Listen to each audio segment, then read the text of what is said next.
Contract वाली बहू। नरेश की माँ अपने बेटे से मिलने दिल्ली आ रही है। इस बात का पता चलते ही नरेश के दिल में हलचल मच जाती है। नरेश अपनी माँ के स्वागत की तैयारी में लग जाता है। साथ ही उसे डर भी सताने लगता है कि उसकी माँ कहीं अपनी पुरानी जिद पर फिर से बैठ ना जाए। हे भगवान, इस बार बचा लो, अगले साल पक्का माँ की जिद पूरी कर दूंगा।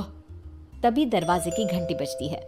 नरेश दरवाजा खोलता है तो सामने अपने मकान मालिक को देखकर हैरान हो जाता है, क्योंकि उनके साथ एक सुंदर सी लड़की भी थी।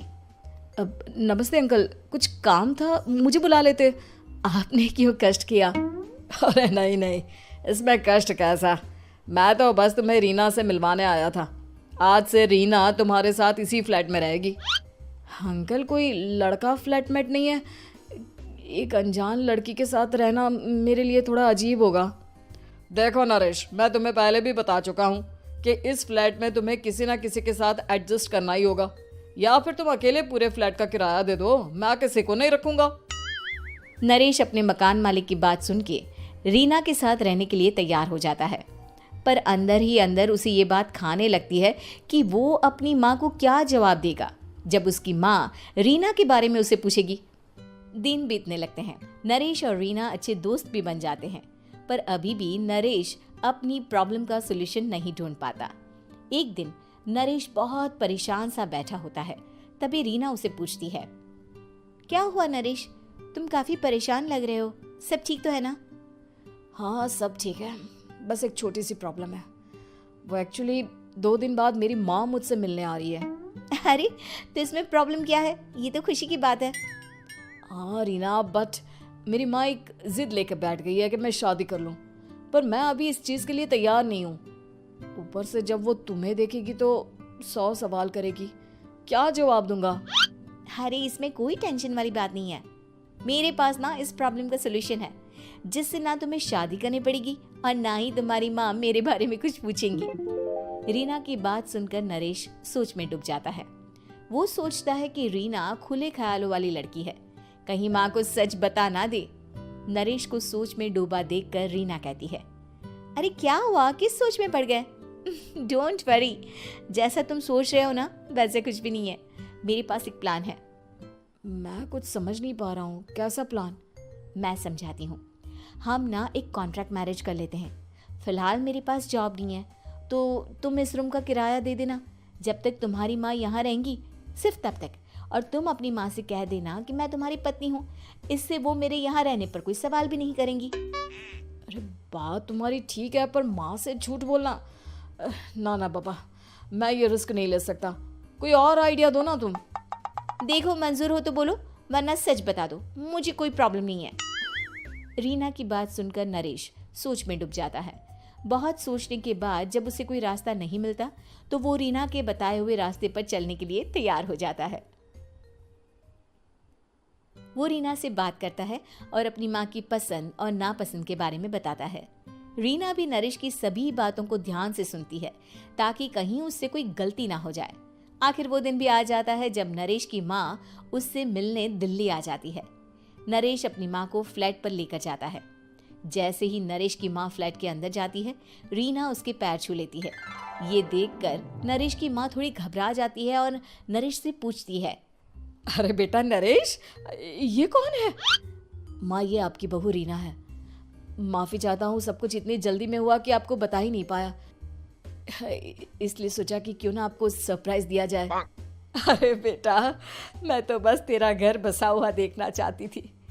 हाँ, बहुत अरमान थे अपनी इकलौते बेटी की शादी को लेकर, लेकिन कोई बात नहीं, शायद किस्मत को यही मंजूर होगा। ये कहते ही नरेश की माँ रीना को गले लगा लेती है। रीना बेटिया, मेरा बेटा ना थोड़ा नादान है, पर तुम काफ़ी समझदार लगती हो, और मैं जानती हूँ कि तुम इसका बहुत अच्छे से ध्यान रखोगी। माँ आप चिंता मत कीजिए, मैं सब संभाल लूंगी। नरेश की माँ अपने बहू और बेटे के साथ खुशी खुशी रहने लगती है। दिन बीतने लगते हैं। नरेश की माँ और रीना का रिश्ता बहुत मजबूत होता चला जाता है। वो दोनों सारा दिन एक साथ रहती और खूब बातें करती। इधर साथ रहते रहते नरेश और रीना भी एक दूसरे से प्यार करने लगते हैं। दोनों को इस बात का एहसास हो जाता है, फिर भी वो इस बात को छुपा कर ही रखते हैं। एक दिन नरेश की माँ और रीना शादी के बारे में बात करने लगते हैं। रीना बिटिया, ये तो नरेश ने मुझे बिना बताए शादी कर ली, वरना मैं तो अपनी इकलौती बेटी की शादी इतनी धूमधाम से करती कि सारी दुनिया देखती रह जाती। अच्छा माँ, आप ऐसा भी क्या करती नरेश और मेरी शादी में जो दुनिया देखती रह जाती? अरे बिटिया, एक माँ के अरमान तुम अभी नहीं समझोगी। मैं तो अपनी बहू को एक रानी की तरह लेकर आती और शादी भी बिल्कुल शाही अंदाज में करती, पर मेरे तो सारे अरमान ऐसे ही रह गए। खैर, मुझे तो अपने बेटे और बहू की खुशी चाहिए बस। ये कहते हुए नरेश की माँ की आंखों में आंसू आ जाते हैं। रीना भी ये सुनकर ख्यालों में खो जाती है, क्योंकि वो भी मन ही मन खुद को नरेश की पत्नी और उसकी माँ की बहू मानने लगी थी। शाम को जब नरेश ऑफिस से घर आता है तो रीना खुद को रोक नहीं पाती और नरेश के सामने उसकी माँ को अपने और नरेश के रिश्ते का सारा सच बता देती है।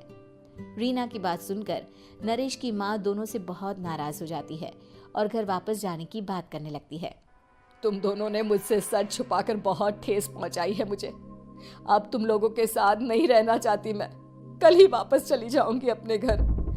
माँ, मुझे माफ कर दो, ये सब मैंने रीना के कहने पर ही किया है, वरना मैं भी आपको कभी ठेस पहुंचाने के बारे में सोच भी नहीं सकता।